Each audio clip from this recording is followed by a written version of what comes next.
Good morning, guys. This is Darryl with Lee's Lawn Care and Services. Good morning to you. It's misty and rainy this morning. I'm still out cutting. I still got to go try and take care of a few customers in the midst of this weather. The rain truly is supposed to come in later.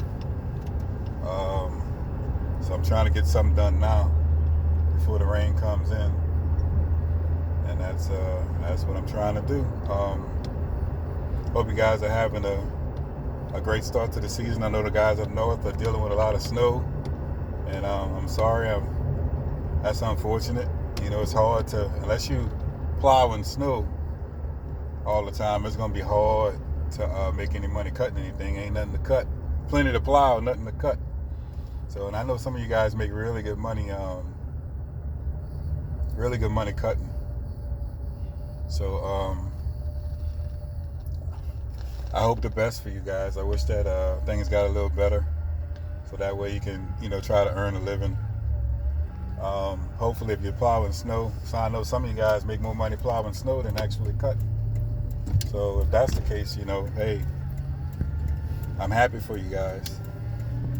Down here, still, like I said, we still in the middle of just like a mess. We're getting like weeds on these yards, and I'm running around maintaining the weeds, not really the grass, it's weeds, because the weeds are spropping up, and I'm getting I got one request for some fertilizer, so I know I'm going to get those requests as I go. So I know. What's up, my man? Oh shit. So I know, I'm sorry, I'm waving at my guy. One of the guys, this Asian lady that we work for, that I cut, and he does work for her as well. And so he was just blowing at me. I went by her yesterday and cut her grass, and man, she was saying like she was really, really, struggling, having a hard time. So I cut her sister also. And so I told her, I said, well, your sister's, she works at the mall. Now, these people, I don't know everybody's financial situation. Everybody's financial situation is what it is, and that's their personal business, okay? So I'm not going to sit here and say I know their financial situation, because I don't. But, and I understand, the mindset, how they think somewhat. I can't say all of it, but I know some of it. And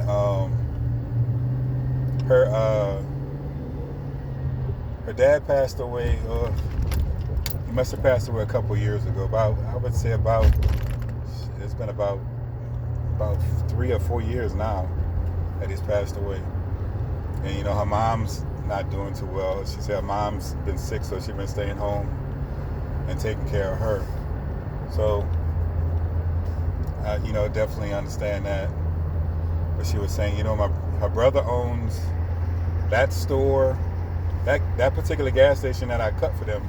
The brother owns that, and he owns there's a restaurant next door to the gas station where he collects rent money from.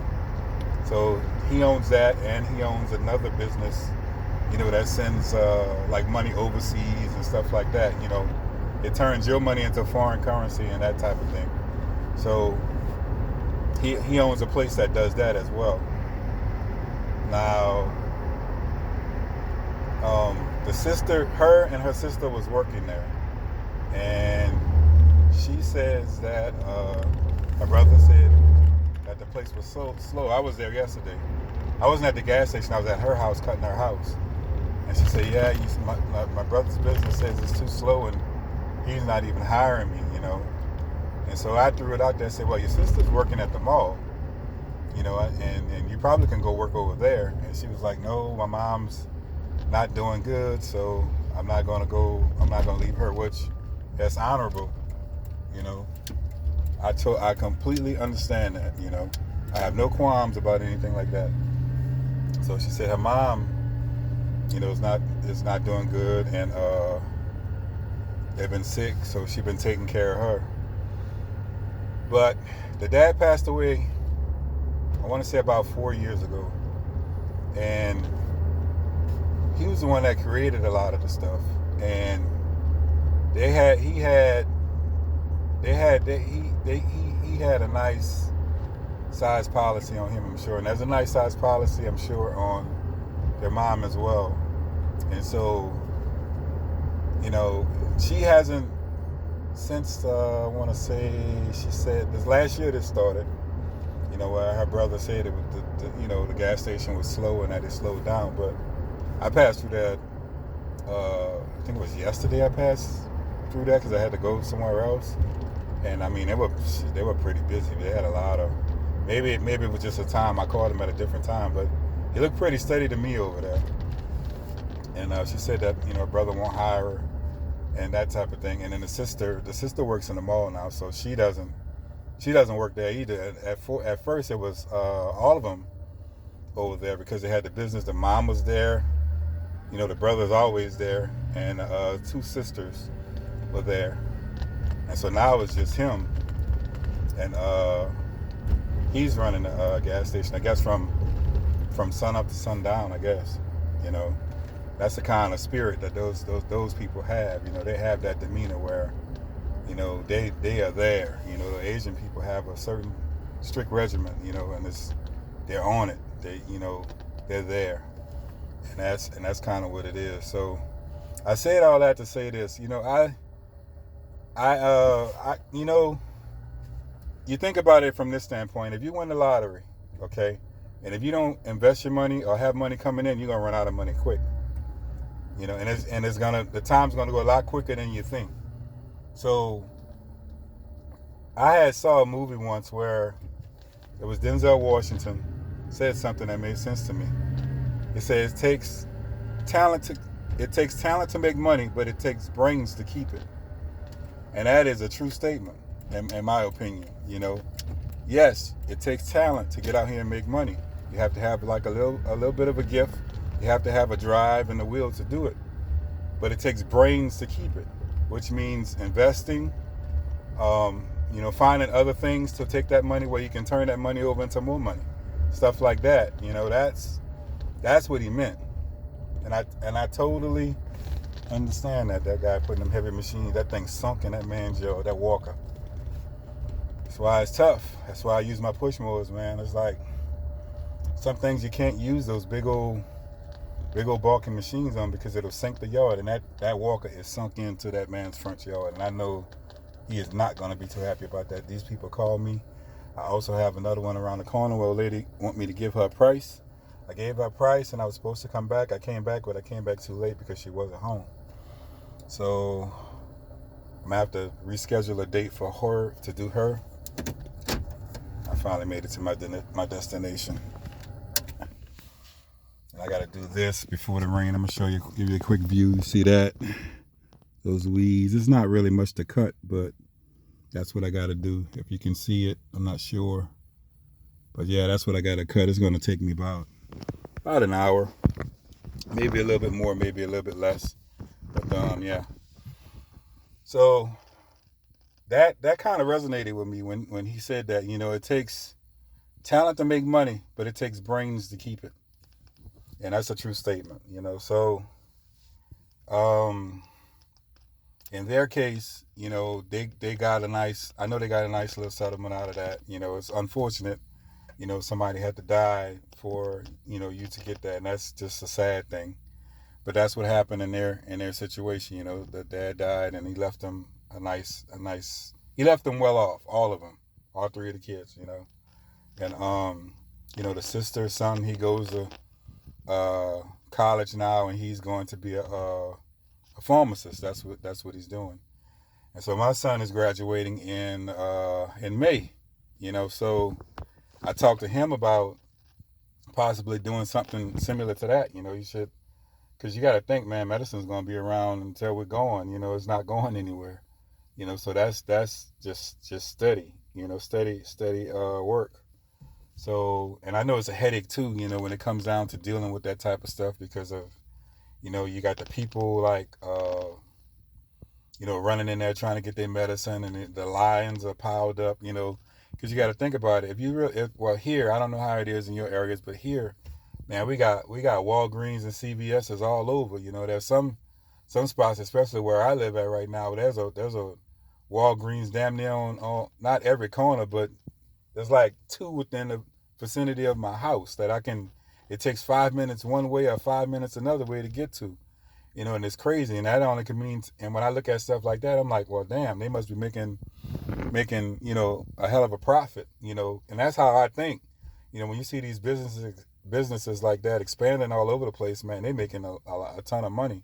And I know they closed down some locations, but then they always popping up with different locations. They built a brand new one out there by me, which was uh not far from the one they had on the corner, and not far from the one going in the opposite direction. They put one in the middle, and then they finally shut that one down, and then Dollar Tree bought it, and so now there's a big Dollar Tree there, and I guess it was just too much, just doing too much, and it's like, man, if I had the GPS map and look in there and see where this Walgreens at, man, I must have like about like 10 of them, within, I said, within between a 10 to 15 mile radius. It's like, my God. And if you have them like that, that just tells me that maybe it's more of an older population in the area that I live in. Maybe so. That's what I'm thinking. I could be wrong, but I think, if I play the percentages, I think my percentages on older people being in that area would be higher. So that's how I look at it. So I talked to him about it, and he's kind of kicking some stuff around as to what he wants to do, but I told him he need to get focused on what he wants to do. I know he wants to take a break. Once you graduate, you want to take a break. And I'm like, well, that's just the beginning. It's like, mom and dad carried you, as far as we could from this standpoint. We taught him everything he needs to know to be, a young man. And now it's going to be up to him. It's only so far that we can carry him. He's going to have to start carrying his own weight, you know, in this world. It's like when I graduated, man, I already had 2 kids. So, I had to come out doing something, I working, whatever, and I still had the opportunity to go to college if I wanted to, because my parents were willing to help, and I just went to work. That's what I did. I went to work and, try to provide for them too, and that's all I did. I didn't think about it as much. I should have went, not regretting anything, but I could have went to the military, because I was going to go in, not as a private, but as a private first class, because I had already took ROTC in school. They were going to give me credit for it. Then they were going to cut me a check for, I think they wanted to offer me it was like $42,000 to join, and I didn't take it. I just did not take it, because I felt like I didn't that wasn't my place, but I could have took that, and, life probably would have been totally different for me had I took that path. I think we all get our options to choose our paths in life, and then, we ultimately wind up where, in a place where we want to be, even though I didn't take that path, I took another path, and it leads to other paths. So who knows? I might have been back on this path. I don't know. I might have just took a different route to get to it. But I enjoy the path I'm on. Even though you have your ups and downs, your struggles and your successes, that's just part of life. So, don't take anything for granted. When it comes to stuff like that, it's okay. It's the path that shapes you. That makes you into who you are. You know, and I worked for those. I was a manager for a lot of years, and I learned a lot of stuff about how to deal with different people. So that was a benefit to me, and I also learned a lot about how to run a business, because I was working for a business, and I was able to see the ins and outs. The high markups and on certain things. It's like if you sell something, hey, I paid 20 cents for that bag, and then you're gonna sit here and pay $4 or $5. That's like a 500% markup, on products. So that's kind of how I look at it. From a business standpoint, you think about it. If you can get down to how much you pay to cut a yard, and then have your price in line with that, you'll make a profit off of it. Like this yard here, I get we get $45 off of cutting this yard. I might spend what, about $1 in gas cutting it, but my time, that it takes me to cut it, that's got to be factored into it. Okay, so how much you want to work per hour, or per however you want to break it down. So at the end of the day, it's not gonna cost me $45 to cut this yard. It may cost me about, say, $5. One or two bags. You break the bags down. I get a case of 32. It cost me like $20 for that case of 32 bags. You divide that into it, and that you can get down to the real tedious sense of how much it actually costs you to cut each yard, and then that'll let you know if you're pricing the yard right. Depends on how much profit you want to make off of the yard. So I might spend about $5 to $6 cutting this yard, and I make $45. So I've made a $39 profit.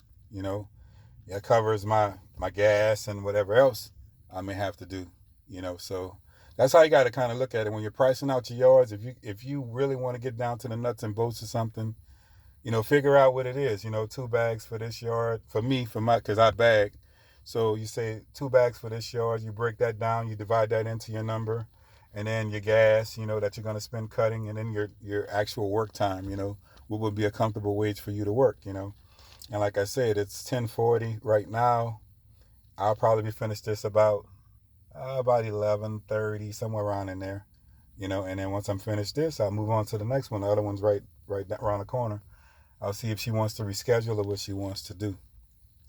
But that's my time, guys. I just wanted to give you a little heads up on what's going on. You guys have a great day. I'm going to get out here and try to get this done before this rain comes, because I know right around 2 or 3 o'clock, the rain is supposed to really be coming in, and I want to be off these streets by then.